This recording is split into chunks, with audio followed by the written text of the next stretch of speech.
Video like जरूर कर लीजिए और ऐसे वीडियो लगातार फ्री में पाने के लिए चैनल को तुरंत सब्सक्राइब कर लीजिए और बेल आइकन को जरूर टैप कर लीजिए ताकि आगे भी सारे वीडियो आपको मिलते रहे। यूट्यूब में फॉलो करते हैं तो प्लीज ये वाला फ्री टेलीग्राम चैनल जरूर ज्वाइन कर लीजिएगा। सारे नोटिफिकेशन सारे अपडेट यहीं पे आते हैं, ध्यान रखिए। Good morning friends, my name is Chandravardhan and I welcome you all to Study for Civil Services, one of the India's leading educational platforms।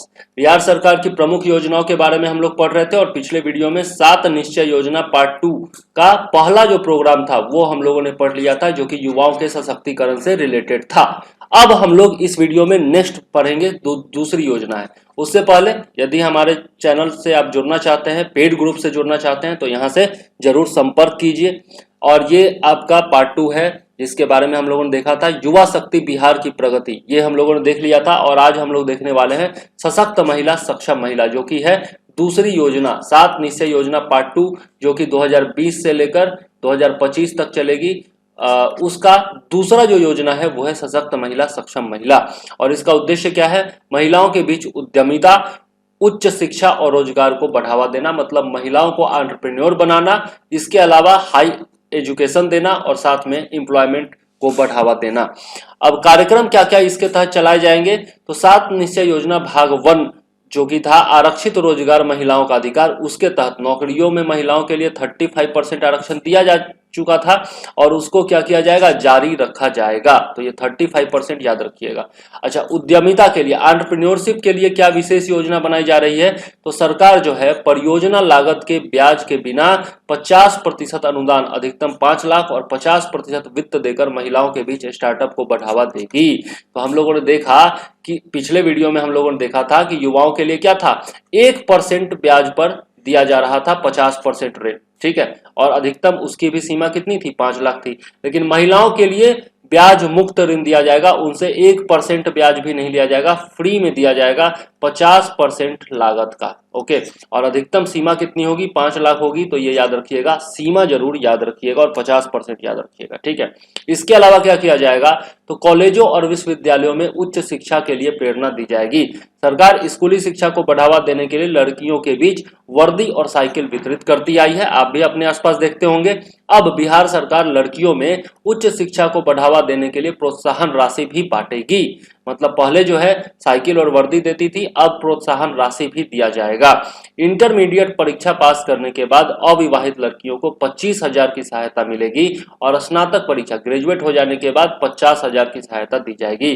तो इंटर मतलब कि आईए या आईएससी ये पास कर जाइएगा तो 25,000 रुपए, ठीक है। और यदि ग्रेजुएट हो जाइएगा, बीए या फिर बीएससी कर जाइएगा तो कितना मिलेगा? तब मिलेगा आपको 50,000 रुपए, ठीक है। ये महिलाओं के लिए विशेष है, बहुत ही अच्छी योजना है। चलिए आगे देख लेते हैं। स्थानीय प्रशासन में रोजगार में हिस्सेदारी बढ़ाई जाएगी और इसके लिए महिलाओं को रोजगार में 35% आरक्षण दिया जा रहा है। फिर भी कार्यालयों में उनकी संख्या जो है वो आनुपातिक रूप से, मतलब पुरुषों की तुलना में बहुत कम है। इसलिए स्थानीय प्रशासन यानी थाना, अंचल, अनुमंडल और जिला कार्यालयों में इनकी संख्या, महिलाओं की संख्या जो है वो बढ़ाई जाएगी। इसके अलावा क्या किया जाएगा? मुख्यमंत्री महिला उद्यमी योजना के तहत 4,000 महिला आवेदकों को प्रोत्साहन के लिए चयन किया जा चुका है।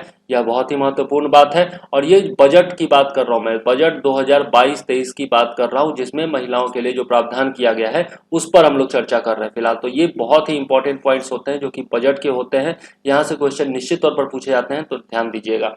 इंटर पास करने पर अविवाहित महिलाओं को 25,000 रुपए और स्नातक उत्तीर्ण होने पर 50,000 रुपए की आर्थिक सहायता दी जा रही है। तो हम लोग देखें, और इस निश्चय के लिए विभिन्न योजना पर 2022-23 में 900 करोड़ रुपए का प्रावधान किया गया है। तो मैंने जैसा बताया था कि अलग अलग योजना पर कितना बजट दिया जा रहा है वो मैं बताऊंगा, तो वो मैं बता रहा हूं आप लोगों को, ठीक है।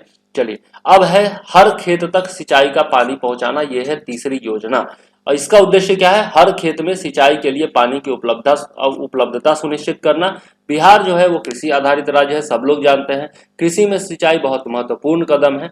उचित सिंचाई से खेत की उत्पादकता में वृद्धि होती है, इससे किसान की उपज और आय में वृद्धि होगी और राज्य की अर्थव्यवस्था भी बढ़ेगी। अब इसके तहत कार्यक्रम क्या क्या चलाए जा रहे हैं? तो हर खेत को सिंचाई के लिए किसी भी तरीके से पानी उपलब्ध कराना इसका उद्देश्य है और इसके लिए काम किया जा रहा है। कृषि विभाग, बिजली विभाग, लघु जल संसाधन विभाग और जल संसाधन विभाग संयुक्त रूप से इस कार्यक्रम को लागू करेंगे। तो कौन कौन से विभाग हैं वो याद रखिएगा, पीटी के लिहाज से इंपॉर्टेंट है। और इस कार्यक्रम के लिए प्रारंभिक सर्वेक्षण जो है वो समाप्त हो गया है, मतलब कि आगे की कार्यवाही चल रही है। और बजट में देखें तो 2022-23 के बजट की बात कर रहे हैं। इस योजना के तहत संबंधित विभागों द्वारा तकनीकी सर्वेक्षण का काम पूरा हो गया है और संबंधित विभाग इस पर जो है काम करना शुरू कर चुके हैं। और इसके लिए कितना प्रावधान किया गया है, 600 करोड़ रुपए प्रावधान किए गए हैं। तो इससे पहले हम लोगों ने देखा कि विमेन एम्पावरमेंट के लिए कितना प्रावधान किया गया था, वो था 900 करोड़ रुपए, 900 करोड़ रुपए, सॉरी 9000 नहीं, 900 करोड़ रुपए। और अभी हम लोगों ने देखा कि 600 करोड़ रुपए किसके लिए, इरिगेशन के लिए, मतलब कि सिंचाई के लिए प्रावधान किए गए हैं।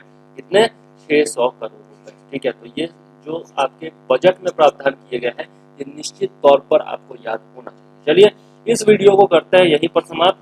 मैं चंद्रवर्धन लेता हूं आपसे इजाजत। अगले वीडियो में हम लोग मिलेंगे और देखेंगे एक या दो नई योजनाओं के बारे में, जो कि 7 निश्चय योजना के तहत है। 4वीं और 5वीं के बारे में हम लोग देखेंगे और फिर जो है आगे बढ़ते चलेंगे। तो इस सीरीज से लगातार जुड़े रहिए और हमें सपोर्ट करते रहिए। लाइक, कमेंट और सब्सक्राइब बिल्कुल करते रहिए। चलिए, जय हिंद, वंदे मातरम।